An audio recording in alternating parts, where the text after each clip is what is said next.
जय श्री राधे, जय श्री कृष्ण। मित्रों, हम अक्सर कहते हैं कि भगवान को पाना बहुत कठिन है। लोग सालों तपस्या करते हैं, यज्ञ करते हैं, फिर भी प्रभु के दर्शन नहीं होते। लेकिन हमारे संतों ने कहा है कि भगवान ज्ञान के नहीं, भाव के भूखे हैं।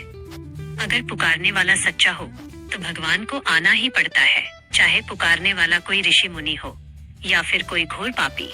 आज राधा शरणम चैनल पर हम आपको एक ऐसी सत्य घटना सुनाने जा रहे हैं जो साबित करती है कि अगर संकल्प पक्का हो तो भगवान को एक डाकू से मिलने के लिए भी आना पड़ता है। यह कहानी है गोवर्धन डाकू की।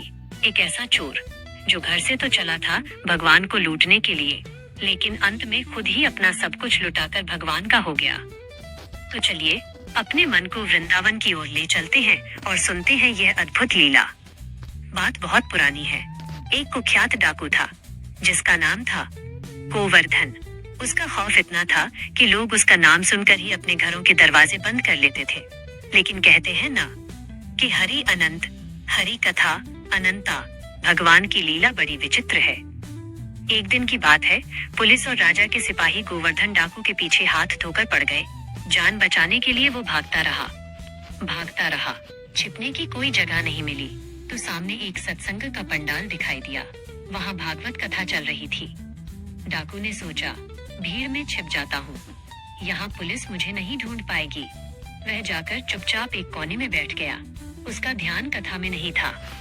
उसकी नजरें तो बस दरवाजे पर थीं कि कहीं पुलिस तो नहीं आ रही। लेकिन तभी व्यास मंच पर बैठे कथावाचक जी के मुख से निकले कुछ शब्दों ने उसका ध्यान खींच लिया। पंडित जी श्री कृष्ण के बाल रूप का वर्णन कर रहे थे। वे कह रहे थे, वृंदावन के नटखट कन्हैया अभी मात्र 7-8 वर्ष के बालक हैं, लेकिन उनका श्रृंगार देखो। वे सिर पर करोड़ों का हीरा जड़ित मुकुट पहनते हैं, कानों में सोने के कुंडल हैं, गले में नौलखा हार है, हाथों में सोने के कंगन हैं और पैरों में रूंझ झुन करती सोने की पायल है। इतना ही नहीं, जब वे गाय चराने जाते हैं तो हाथ में सोने की छड़ी लेकर जाते हैं। ये सुनते ही डाकू के कान खड़े हो गए। उसका चोर वाला दिमाग चलने लगा। डाकू ने मन ही मन सोचा, अरे मूर्ख गोवर्धन, तू किन छोटी मोटी चोरियों में अपनी जान जोखिम में डाल रहा है। वहाँ देख, एक छोटा सा 7 साल का बालक और शरीर पर करोड़ों का सोना। और सबसे बड़ी बात, वह जंगल में गाय चराने अकेले जाता है। उसे लूटना तो मेरे लिए बाएं हाथ का खेल है। उसके मन में भगवान के प्रति कोई भक्ति नहीं थी, केवल धन का लालच था। लेकिन मित्रों, ध्यान दीजिएगा, उसका लक्ष्य निर्धारित हो चुका था। जैसे ही कथा समाप्त हुई, सब लोग चले गए। डाकू सीधा व्यास जी के पास पहुंचा और कड़कती आवाज में पूछा, ए पंडित, ये बता, जिस बालक की तू बात कर रहा था वो कहाँ मिलेगा। पंडित जी, जो एक सिद्ध संत थे, उन्होंने डाकू की आंखों में देखा। वे समझ गए कि यह कोई साधारण भक्त नहीं है। इसकी बुद्धि पर पर्दा पड़ा है, लेकिन इसके भाग्य का उदय होने वाला है। संत ने मुस्कुराकर कहा, बेटा, वह बालक तो बहुत दूर ब्रज मंडल में वृंदावन में रहता है। उसके पिता का नाम नंद बाबा है। डाकू ने वहीं अपनी तलवार निकाली और एक भीषण प्रतिज्ञा ली। उसने कहा, सुन ले पंडित, मैं जा रहा हूँ उस ग्वाले को लूटने, और मैं कसम खाता हूँ कि जब तक उस कन्हैया के सारे गहने नहीं उतार लेता, तब तक ना तो मैं अन्न खाऊंगा और न ही पानी की एक बूंद पीऊंगा। जरा सोचिए दोस्तों, एक डाकू, लेकिन संकल्प ऐसा कि अच्छे अच्छे तपस्वी भी हार मान जाएं। पंडित जी ने जाते जाते उसे रोका और कहा, रुक भाई, वो बालक बहुत जिद्दी और निडर है। वो डराने से नहीं डरता। उसे माखन और मिश्री बहुत पसंद है। अगर वो न माने तो ये खिलाकर उसे मना लेना। डाकू ने माखन की पोटली ली और भूखा प्यासा वृंदावन की ओर दौड़ पड़ा। गोवर्धन डाकू लगातार चलता रहा। एक दिन बीता, 2 दिन बीते। भूख से पेट में आग लगी थी, प्यास से गला सूख रहा था, लेकिन उसका ध्यान केवल एक ही चीज पर था, वो बालक और उसके गहने। न उसे पुलिस का डर था, न अपनी जान की परवाह। इसे कहते हैं एकाग्रता। हम भगवान को पाने के लिए 10 मिनट पूजा करते हैं तो हमारा मन भटक जाता है, लेकिन उस चोर का मन 24 घंटे केवल कृष्ण में लगा था, भले ही बैर भाव से सही। वृंदावन पहुंचकर उसने लोगों से पूछना शुरू किया, अरे वो नंद बाबा का छोरा कहाँ है जो सोने के गहने पहनकर गाय चराता है। ब्रज के लोगों ने उसे पागल समझा। हंसकर बोले, अरे भाई, वो तो द्वापर युग की बात थी। अब भगवान ऐसे थोड़े ही मिलते हैं। डाकू को लगा कि गांव वाले झूठ बोल रहे हैं। उसे लगा वे उस अमीर बालक को बचाना चाहते हैं। वो जंगल में घुस गया और पागलों की तरह चिल्लाने लगा, कन्हैया बाहर निकल, मैं जानता हूँ तू यही है, मुझसे छिपने की कोशिश मत कर। 3 दिन बीत चुके थे।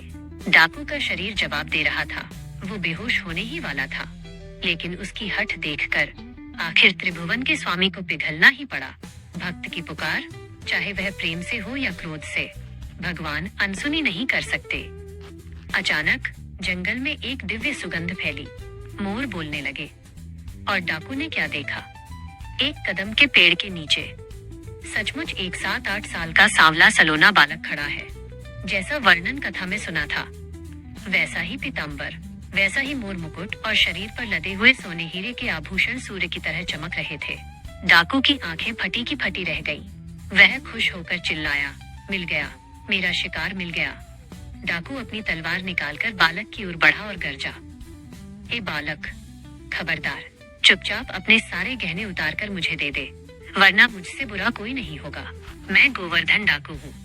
बालक कृष्ण मंद मंद मुस्कुराए। उनकी मुस्कान में ऐसा जादू था कि डाकू का हाथ वहीं ठिठक गया। प्रभु बोले, अरे भाई, तेरा नाम तो बस गोवर्धन है, पर मैं तो गोवर्धनधारी हूँ। मैं किसी से नहीं डरता। जब बालक नहीं डरा तो डाकू को संत की बात याद आई। उसने अपनी मैली पोटली से माखन मिश्री निकाली और कहा, अच्छा ये ले माखन खा ले, लेकिन मुझे गहने दे दे। जो भगवान बड़े बड़े ऋषियों के यज्ञ का भाग स्वीकार नहीं करते। उन्होंने उस चोर के हाथ से बड़े चाव से माखन खाया और खाने के बाद बोले, भाई तू भी 3 दिन से भूखा है, ले ये मेरी झूठन तू भी खा ले। और मित्रों, बस यही चमत्कार हो गया। जैसे ही प्रभु का झूठा माखन उस डाकू के मुंह में गया, उसके जन्म जन्म के पाप जलकर राख हो गए। उसका कठोर दिल मोम की तरह पिघल गया। उसे अचानक ज्ञान हो गया कि सामने कोई साधारण बालक नहीं, बल्कि स्वयं परमात्मा खड़े हैं। भगवान ने अपने सारे आभूषण उतारे और पोटली बनाकर डाकू के सामने रख दिए। बोले, ले, तू इसी के लिए आया था ना? ये सब ले जा, मुझे इनकी जरूरत नहीं। लेकिन अब वो डाकू नहीं रहा था। उसकी आंखों से आंसुओं की धारा बह निकली। वो फफक फफक कर रोने लगा और प्रभु के चरणों में गिर पड़ा। उसने रोते हुए कहा, नहीं प्रभु, मुझे माफ कर दीजिए। मैं पत्थर लेने आया था, लेकिन मुझे तो पारस मिल गया। अब मुझे इन गहनों की चाह नहीं है। मैंने आपको लूटने का विचार किया, फिर भी आपने मुझे दर्शन दिए। आप कितने दयालु हैं। भगवान श्री कृष्ण ने उसे उठाकर गले लगा लिया। जो व्यक्ति उन्हें लूटने आया था, वो हमेशा हमेशा के लिए उनका हो गया। मित्रों, इस कथा से हमें यही सीख मिलती है कि हम दुनिया भर का ज्ञान तो रखते हैं, लेकिन हमारे अंदर उस चोर जैसा दृढ़ विश्वास नहीं होता। हम संतों की बातों पर भरोसा नहीं करते। जिस दिन हम उस चोर की तरह जिद पकड़ लेंगे कि प्रभु, जब तक तुम मिलोगे नहीं, मैं मानूंगा नहीं, उस दिन भगवान को आना ही पड़ेगा। अगर आपको गोवर्धन डाकू की ये सच्ची भक्ति पसंद आई हो, तो कमेंट में राधे राधे लिखकर अपनी हाजिरी जरूर लगाएं। ऐसी ही और कथाओं के लिए आपके अपने चैनल राधा शरणम को सब्सक्राइब करें। मिलते हैं अगली वीडियो में। जय श्री राधे।